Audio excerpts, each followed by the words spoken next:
그래서 너희를 위한 심판 오늘 첫째는 그래서 모두가 원통해서 가슴을 치면서 웁니다. 9절부터 19절까지 다 읽지는 않고요. 9절서부터 15절까지만 읽어보겠습니다. 그와 함께 음행하고 사치하던 땅의 왕들이 그가 불타는 연기를 보고 위하여 울고 가슴을 치며 그의 고통을 무서워하여 멀리 서서 이르되 화이또다 화이또다 큰 성 견고한 성 바벨론이여 한 시간에 내 심판이 이르렀다 하리로다. 땅의 상인들이 그를 위하여 울고 애통하는 것은 다시 그들의 상품을 사는 자가 없음이라. 바벨론으로 말미암아 치부한 이 상품의 상인들이 그의 고통을 무서워하여 멀리 서서 울고 애통하여. 자, 이런 얘기가 쭉 반복돼서 이렇게 나와 있습니다. 오늘 땅의 왕들, 땅의 상인들, 선주, 대중음악가 등 땅과 바다에서 일하는 세상의 모든 기득권자들이 여러 직업의 부류로 나옵니다. 이들은 바벨론의 멸망과 더불어 연쇄에 도산하는 사람들이죠. 대기업이 망하면 하도급 업체들이 이제 연쇄적으로 망하는 것과 같습니다. 자, 큰 성 바벨론과 오늘 함께 음행하고 사치하던 왕들이 불타는 연기를 보고 위하여 가슴을 친다고 했는데 큰 성 바벨론을 위해서 슬퍼하는 것 같지만 무너졌다고 하니까 같이 놀다가 같은 부류로 볼까봐 무서워서 그냥 가까이 가지도 못하고 멀리 서서 화이또다 화이또다만 부르짖으면서 야, 이렇게 큰 성이고 그냥 이렇게 견고한 성이 한 시간에 망하는구나 이걸 외치면서 가슴을 치며 원통해서 운다는 거예요. 이런 일이 얼마나 많이 있겠습니까? 그들이 왜 무서워합니까? 자기들도 멸망의 불길 속으로 이제 던져지게 될 것이기 때문에요. 사람들은 전체적으로 피해를 입고 너무나 큰 고통을 당하면서도 이렇게 돌아오지 않고 오히려 하나님을 회방할 것이에요. 종말이 그래요. 뭐 고난이 있다고 돌아오는 것도 또 아니에요. 자, 이 세상의 관계는 이렇습니다. 아무리 대단한 관계도 한 시간 안에 끝날 관계입니다.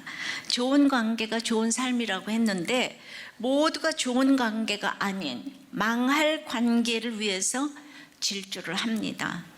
그러니까 이제 하나님 없이 살아보고자 하는 것이 죄인의 첫째 특징이에요. 그러려면 자신을 보호하기 위해서 힘이 필요하잖아요. 이 세대의 가장 큰 특징이 악하고 음란하다고 했기 때문에 그것을 추구하기 위해서는 이 물질주의와 성공주의는 가장 특징적인 이 세대의 정신으로 이제 자리매김을 하지요. 그러니까 능력으로 평가하고 능력에 의지하다가 그 능력이 나에게 도움이 되지 않는다 싶으면 그를 위해서 슬퍼하는 것처럼 지금 위해서 바벨론을 위해서 슬퍼하는 것 같지만 자신이 누리지 못하는 것 때문에 슬피 울며 이를 가는 지옥의 고통을 맛보는 것입니다. 10절부터 15절까지의 고통은 그래서 고문이라는 뜻이에요.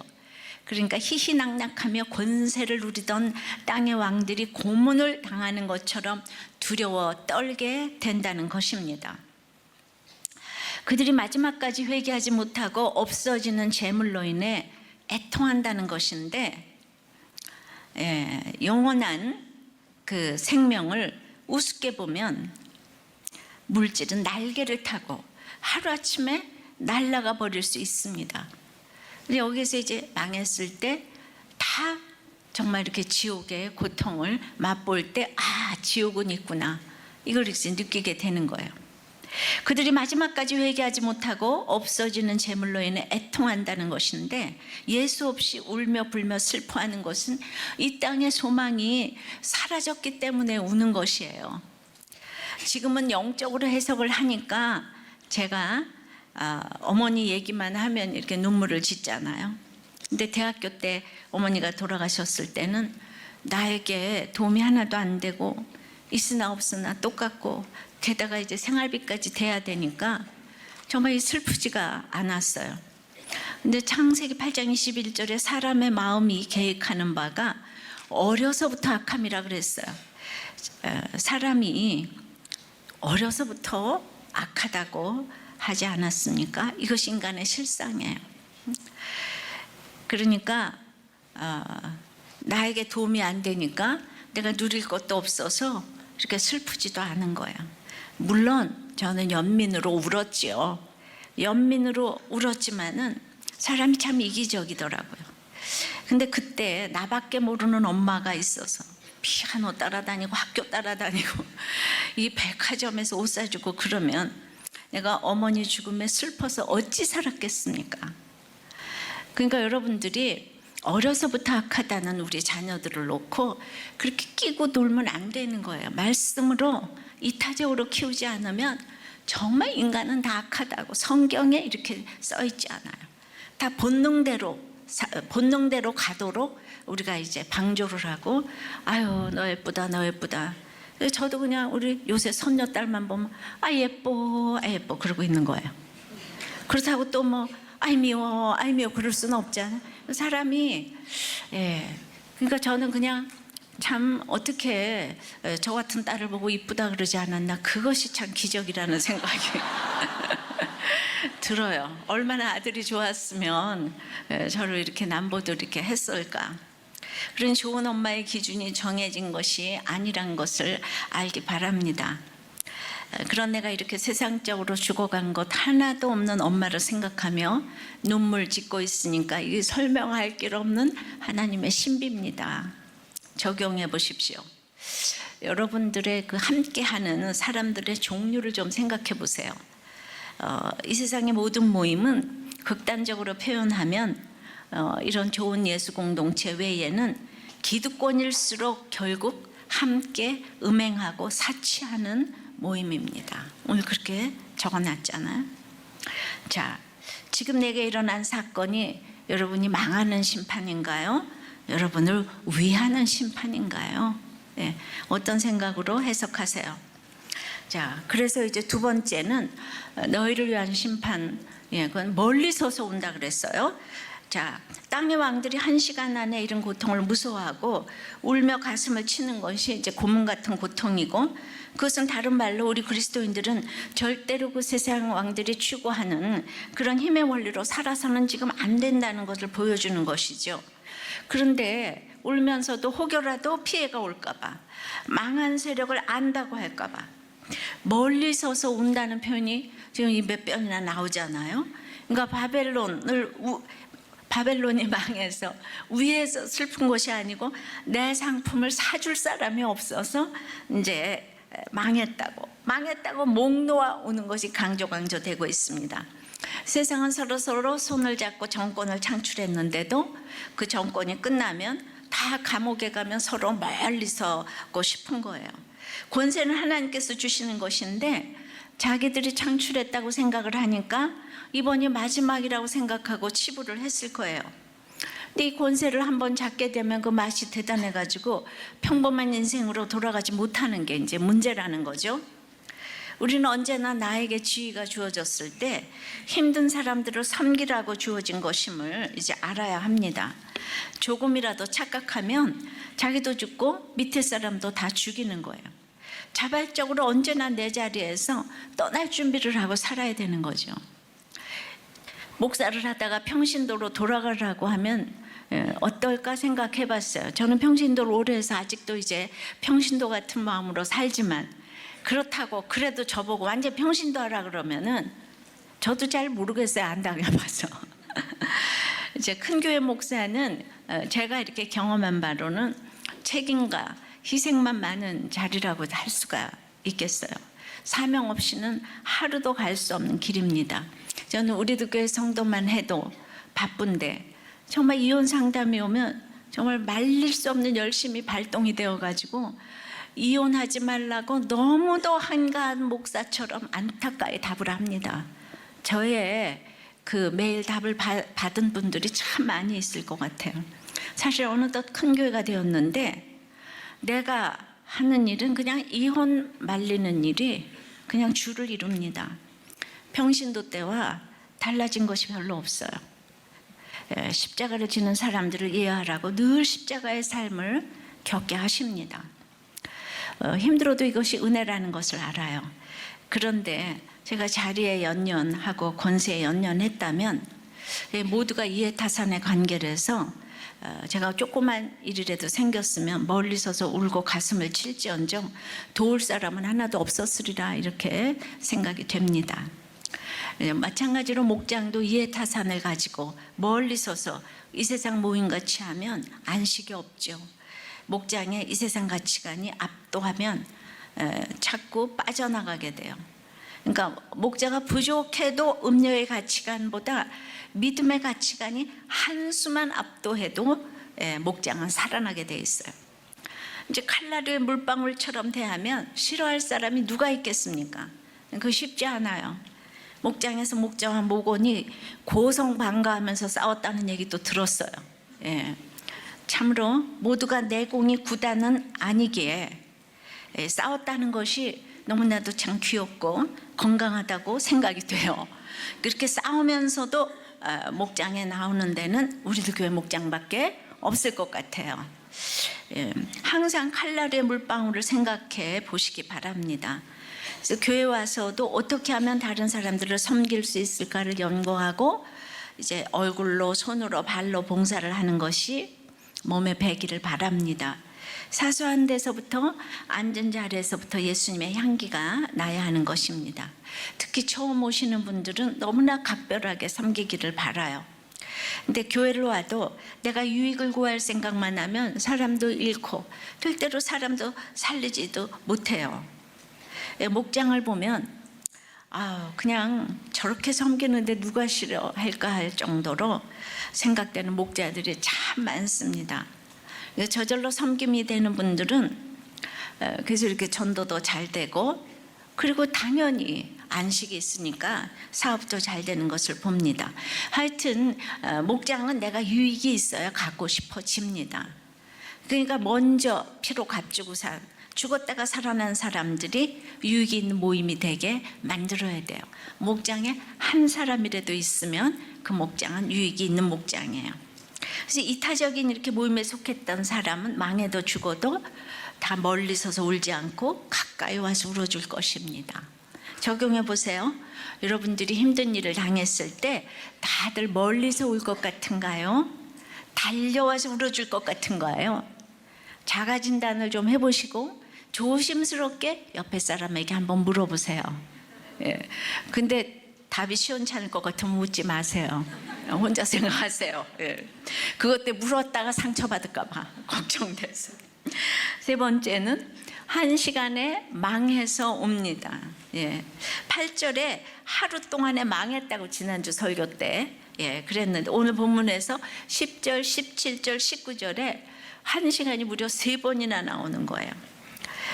하루도 아니고 1시간에 망했다는 얘기가 3번 나와요. 자, 하나님 우리에게 직업을 주신 것은 그것을 통해 하나님을 섬기고 또 사람들을 섬기고 봉사하는 것이 원래 정신이요 목적이에요. 근데 많은 사람들은 이 직업을 돈 버는 것으로 이렇게 여기죠. 근데 오늘 18장에 나오는 물질 만능주의의 왕과 상인과 선주와 대중음악가들이 그렇죠. 큰 성 바벨론이 멸망하게 되었을 때 애가를 부르며 가장 아쉬워하던 자들은 그와 결탁하여 이익을 누리고 있던 땅의 왕들과 무역상들과 바다의 선원들이죠.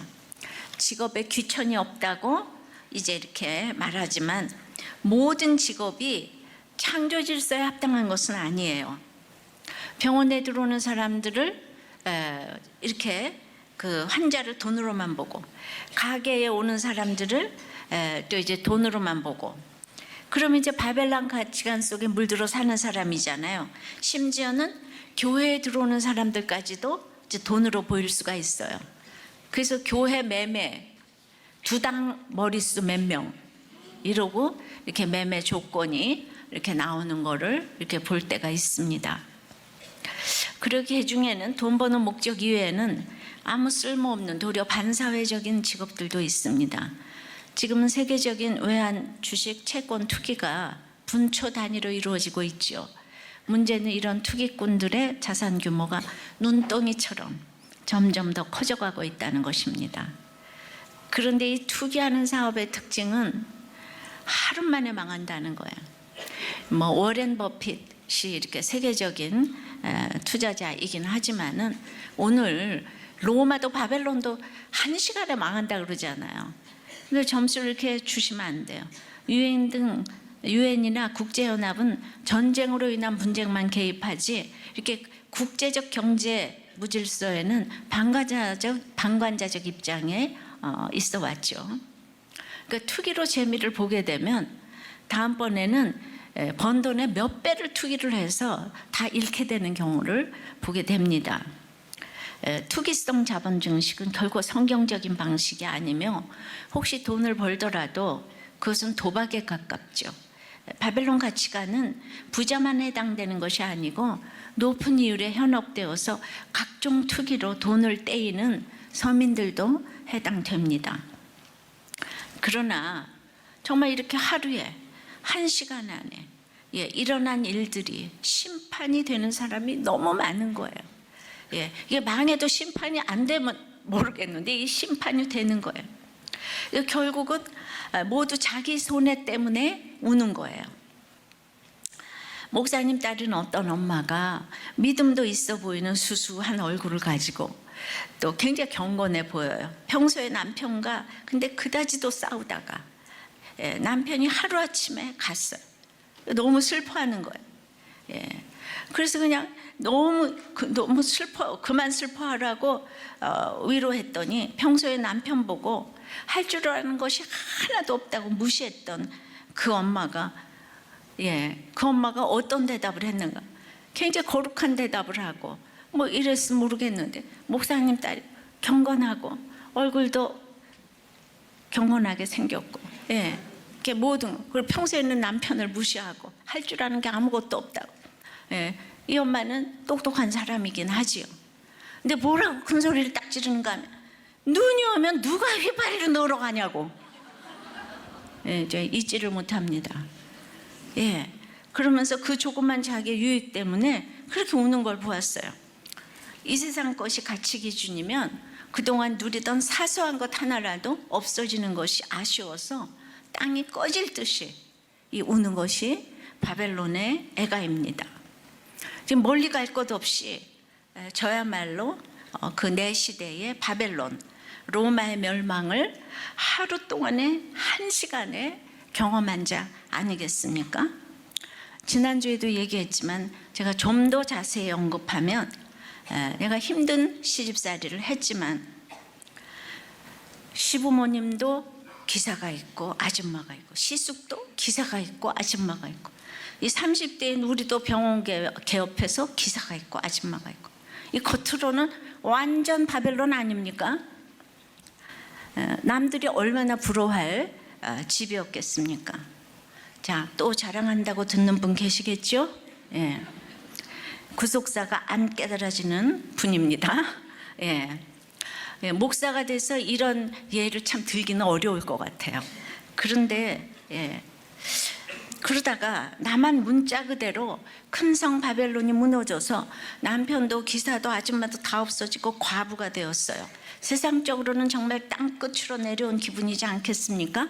상대적 박탈감이 훨씬 큰 일 아니겠습니까? 하나님은 극과 극을 경험하게 하셨어요. 보통은 이럴 때 원통에서 가슴 치고 울며 앞으로 어떻게 사나가 주제가인 거예요. 그리고 오늘 21절 이하의 지옥을 살게 되는 것이죠. 그러나 결론부터 말하면 내 경우를 보니까 어떤 환경에서도 영혼 구원 때문에 충성하면 후회가 없다는 것을 확실히 말할 수가 있습니다.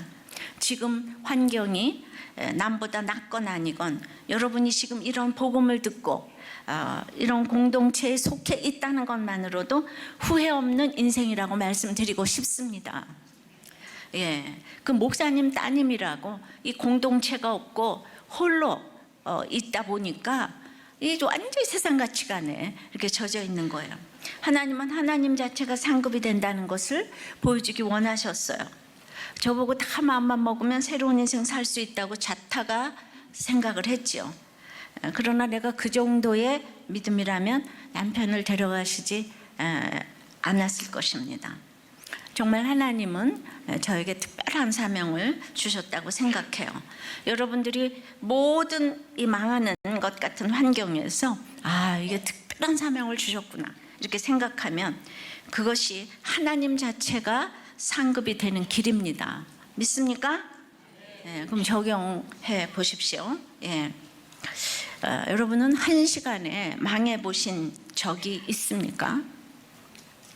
예를 들어 뭐 사업이나 또 건강이나 연애나 결혼이나 이 가족 등의 이 사건 속에서 내가 당한 이 손해 때문에 울었습니까? 아니면 사명을 깨달았습니까? 예. 네 번째는 영혼의 장사꾼이기 때문에 심판하십니다. 예, 12절서부터 13절까지 그들이 사고 파는 29항목의 상품이 지금 언급되고 있는데요. 13절 그 마지막에 종들과 사람의 영혼들을 사고 팔았대요. 예. 그러니까 분류하면 그들이 사고 파는 그 종류가 귀금속, 의류, 건축자재, 고급향, 식품, 가축, 사람이에요. 그러니까 모든 상품들은 필수품은 없고 모두 다 사치품에 관한 것들인데 오늘날로 말하면 입는 거, 먹는 거, 장식품에 있어서 최고급 명품만을 고집하는 사치와 과소비의 모습을 볼 수 있습니다. 근데 이대로 장사를 하면 요즘에 의류, 패션이 아주 이렇게 유망 업종이 이렇게 되겠죠. 가구도 아주 그냥 그 사치스러운 고가구가 되고 이런 것들을 이렇게 보면서 잘 사는 데서 극도의 사치로 옮겨가는 거예요. 근데 우리가 명품을 입은 사람들을 보면 뭐라고 하면서도 다 따라하는 것은 모두가 사치를 위해서 못할 것이 없는 거를 다 보여줘요. 예. 그 싼 거를 입어도 다 뭐를 이렇게 짝퉁을 입으면서 나는 싼 거 입었다고 자랑을 하죠, 그죠? 저처럼. 예.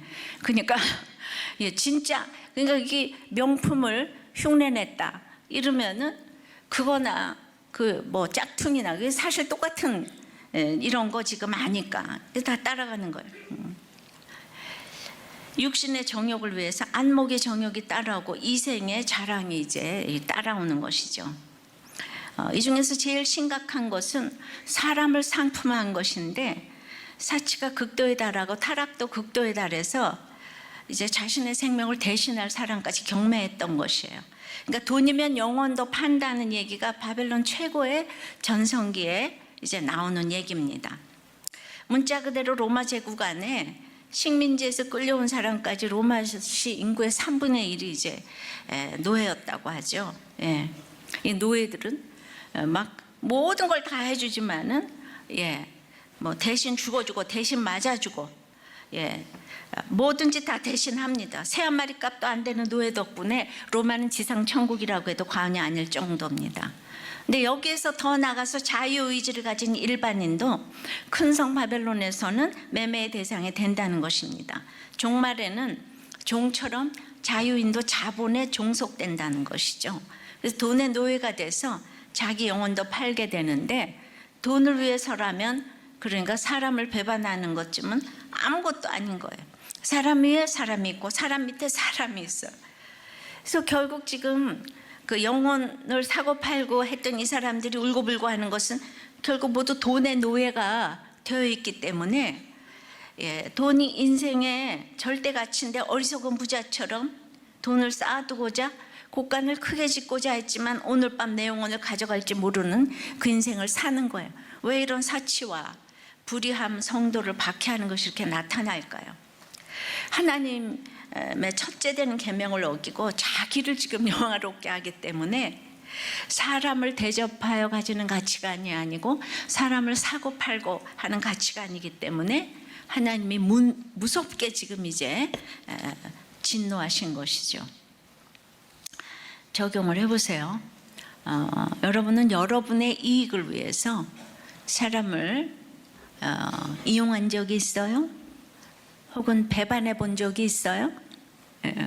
근데 배반 당한 적은 다 많다고 그랬는데 배반한 적이 있는지 좀 물어보세요. 자, 다섯 번째, 성도들은 이 바벨론의 심판에서 즐거워하라고 하십니다. 20절하고 24절만 좀 읽어봐. 하늘과 성도들과 사도들과 선지자들아, 그로 말미암아 즐거워하라. 또 선지자들과 성도들과 및 땅에서 죽임을 당한 모든 자의 피가 그 성 중에서 발견되었느니라 하더라. 근데 20절에서 즐거워하라고 하시는데 우리가 잘나서 즐거워하라는 게 아니죠. 계시록 12장 12절에도 그러므로 하늘과 그 가운데에 거하는 자들은 즐거워하라. 그러나 땅과 바다는 화했을진저 이는 마귀가 자기의 때가 얼마 남지 않는 줄을 알므로 크게 분내어 너희에게 내려갔음이라 하더라. 예. 그러니까 아무리 땅의 사람들이 설득설게 울어도 큰 성 바벨론 로마는 결코 망한다는 거예요. 6번이나 결코 예, 그 확인하는 표현이 이제 나오는 거예요. 우리가 예레미야 큐티를 끝냈는데 51장 64절에 말하기를 바벨론이 나의 재난 때문에 이같이 몰락하여 다시 일어서지 못하리니 그들이 피폐하리라 하라 아니라 예레미야의 말이 이에 끝나니라. 예레미야도 요한도 다 똑같은 얘기를 하고 있습니다. 결코 다시 바벨론의 영광스러운 생활이 이루어지지 않고 완전히 끝나버린다는 거죠. 그래서 우리는 이 바벨론의 멸망을 보면서 우리는 세상의 멸망을 볼 수 있어야 되는 거예요. 우리가 보기에는 너무나 이 세상이 아주 영광스럽고 굉장해 보이며 이 사치스러운 것과 탐하는 것들이 많이 있지만 하나님을 대적하는 이 세상의 문화와 권력과 구조가 언젠가는 그냥 싹 무너져 버린다는 거예요. 바벨론은 반드시 갑작스럽게 전체적으로 돌이킬 수 없이 무너진다는 거예요. 근데 바벨론의 멸망은 이 성 중에 성도들의 피가 보였기 때문이라고 그래요. 그래서 우리의 피, 이 헌신, 사랑, 이건 절대로 헛되지 않아요. 거대한 로마에서 내가 흘리는 피가 아무것도 아닌 것 같아도 피가 보이기만 하면 하나님은 너희를 위해 원수를 갚아주신다는 거예요. 그러니까 내가 죽어지는 적용을 할 때 그 피를 기억하신다는 거죠. 팔복 말씀 중에서도 다른 복은 다 미래형인데 가난한 자와 의를 위하여 핍박받는 자의 복은 현재적으로 누린다고 했어요. 왜 그렇습니까? 이 세상에서 가진 것이 없으니까 이 세상에서 천국이 저희 것이며 가난한 자들이 천국이 저희 것이며를 가장 잘 누리는 자가 되게 하신다는 거예요. 그러니까 다들 이런 얘기를 해요. 다들 내가 잘 나갔을 때 우리들 교회를 만났으면 얼마나 좋았을까요? 내가 헌금도 많이 할 건데 그런 일 절대로 없어요. 여러분들이 망했으니까 맞지. 그러니까 진짜 가난한 자가 이 다 모든 걸 가지고 있으면은 우리는 누릴 게 많잖아요. 허벅지를 꼬집어도 여기 오기 싫은 거예요. 골프 치러 가고 다 놀러 가고 싶은 거예요. 이제 대학 때 겉모습은 참 경건해 보였지만 전 세상 가치관이라 누리지를 못했어요. 근데 남편이 갈 때 겉모습은 제가 과부였지만은 영육간의 가난을 경험하고 십자가를 거치고 달려 있었기 때문에 천국을 누리는 삶을 살았다고 할 수 있습니다. 바벨론이 망해서 왜 즐거워합니까? 박해하던 사람들이 멸망하는 것을 보고 고소해하는 것이 아니라 갈등과 고난을 당하던 성도가 마침내 과연 하나님이 그 통치하시는구나, 하나님이 모든 악인들을 심판하시고 구원을 완성하시는구나 라는 의미에서 이렇게 즐거워하라는 거예요. 우리는 바벨론에서 살면서도 이 바벨론으로부터 나오는 일에 순간순간 힘써야 합니다. 예수를 믿으면 좋아하는 것들이 달라지게 돼 있어요. 귀한 것들을 붙들었기에 세상 것들을 포기하기 시작합니다. 그래서 베드로전서 2장 18절에 보면 부당하게 고난을 받아도 하나님을 생각함으로 슬픔을 참으면 이는 아름다우나 이유 없이 박해를 받을 때 생각 못하던 악에 대해서 알아가기 시작하는 거예요. 이것이 진정 즐거운 일이라는 거죠. 그래서 21절에 보면 이에 한 힘센 전사가 큰 맷돌 같은 돌을 들어 바다에 던져가로되 그냥 결코 이제 보이지 아니하리라 그랬어요. 이 제대로 믿음이 들어간 사람이라면 시집살이 한 사람은 며느리에게 시키지 않죠. 그것 때문에 내 악의 실체를 깨달았는데 어찌 악을 행하겠어요. 그런데 당한 대로 똑같이 시집살이를 시키고 사장에게 똑같이 당한 대로 또 이 밑에 사람한테 시키고 하는 사람이라면 이 악이 대물림 된다고 봐야 할 것입니다. 사람들은 사람을 자꾸 이렇게 믿는다고 해요. 그것은 인간이 얼마나 악하고 음란한지를 몰라서 그래요. 그래서 그것을 알려주려고 잘 먹고 잘 사는 이 로마의 악을 그대로 보여주는 거예요. 로마는 잔인하게 그리스도인들을 박해하고 사자밥이 되게 하면서 즐겼어요. 로마는 세상의 악이 모두 모여있는 가시적인 나라라고 할 수 있습니다. 이제 그런 로마를 왜 우리에게 붙이셔서 고통을 주시는가 싶지만 우리 속에 다 각자의 로마가 있어요. 내 속에 있는 로마 세력이 물러갈 때까지 믿음의 시련을 허락하십니다. 나의 로마 같은 가치관을 버리라고 배우자와 아이들이 또 부모가 수고하는구나 하고 나의 악을 깨닫게 되면 그때 로마를 던져버리세요. 근데 처음에는 이 악을 행하는 남편이 믿고 장모가 믿고 상사가 믿고 자녀가 원수 같고 그래서 그들이 변화되기만을 바라다가 대부분 변화되기만을 바라다가 이제 죽어요. 그죠? 그러니까 미워해요. 예수를 믿어도 똑같이 미워하고 있어요. 맨날 가서 기도하면서. 근데 이렇게 진짜 하나님이 내 속에 들어오게 되면 드디어 내 자신의 악에 대해 직면하기 시작해요. 내 죄가 더 크다는 것을 깨닫게 됩니다. 시어머니 문제가 더 이상 떠오르지 않게 된 것은 그 문제를 말씀으로 완전히 해석해서 어머니의 구원 때문에 애통하게 되고 또 이 배우자의 구원 때문에 생명 내놓고 기도하게 됐기 때문입니다. 제가 남편 문제를 졸업을 하게 된 것의 징표는요, 이게 묶여 있었어도 시장에 나가서도 병원에서도 만나는 사람에게 전도를 하기 시작했다는 거예요. 죽는 날까지 종류가 다른 문제가 와서 끊임없이 나를 훈련시키면서 또 다른 나의 악이 던져지게 될 것을 믿습니다. 되었다 하면 없기 때문에요. 근데 아직도 자신의 한 문제를 해결하지 못하고 집착해서 이 태산 같은 로마만 쳐다보고 한숨 쉬고 계십니까?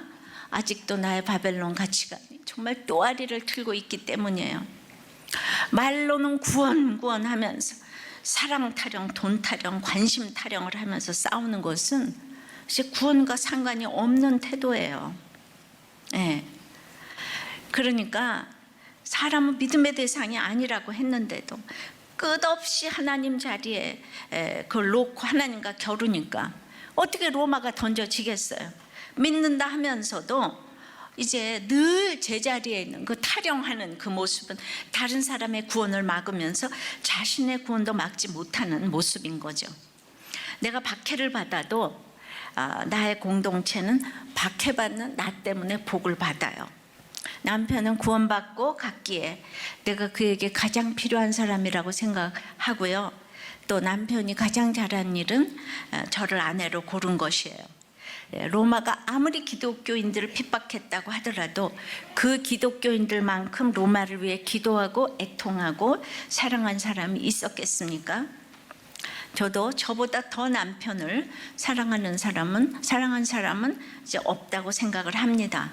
왜냐하면 생명 내놓고 기도해서 그 구원을 응답받았기 때문입니다.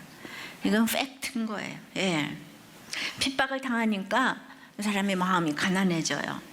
그래서 천국을 그때부터 누리기 시작했어요.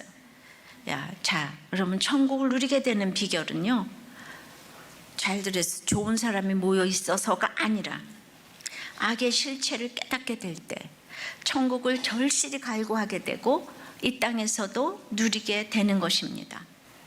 그러니까 좋은 삶은 좋은 관계라고 했는데 세상은 좋은 사람들이 모여서 좋은 관계가 형성된다고 하지만 정말 아니고요. 좋은 관계는 자기 악을 직면한 사람들의 관계인 거예요.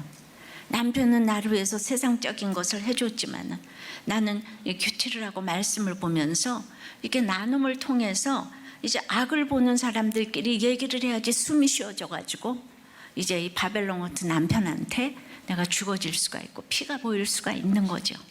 그러면은 이 천국을 누리는 거예요. 자기 악이 던져지고 보이지 않게 되고 들리지 않게 되니까 전 순교자들이 순교까지도 기쁘게 했다고 이제 생각을 합니다. 천국에는 고통이 없어요. 로마는 성도들이 당하는 고통을 이 땅에서 안 당했고 고통을 주는 자들이었기 때문에 그들이 그대로 행한 것보다 훨씬 더 세게 영원토록 당한다는 것을 이 본문을 통해서 처절하게 보여주는 거예요. 지옥은 있다 이렇게 보여주는 것입니다. 또 여러분 적용해 보세요. 여러분의 가족들은 각각 자기 악을 직면하고 있습니까? 그래서 즐거우십니까? 지금 계속 비웃으시면서 그딴 질문을 왜 해요? 내가 그럼 여기 와서 앉아 있겠어요? 여기 오지도 않아요. 그렇죠? 여러분 부부간에 하나가 안 되고 부모 자식 간에 하나가 안 돼서 여기 오셨으면 너무나 잘 오셨어요. 천국을 누리시고 가서 죽어지시고 썩어지시고 미랄이 되시면 되는 것입니다. 여기서 천국을 누리시면 이게 전염이 됩니다. 할렐루야.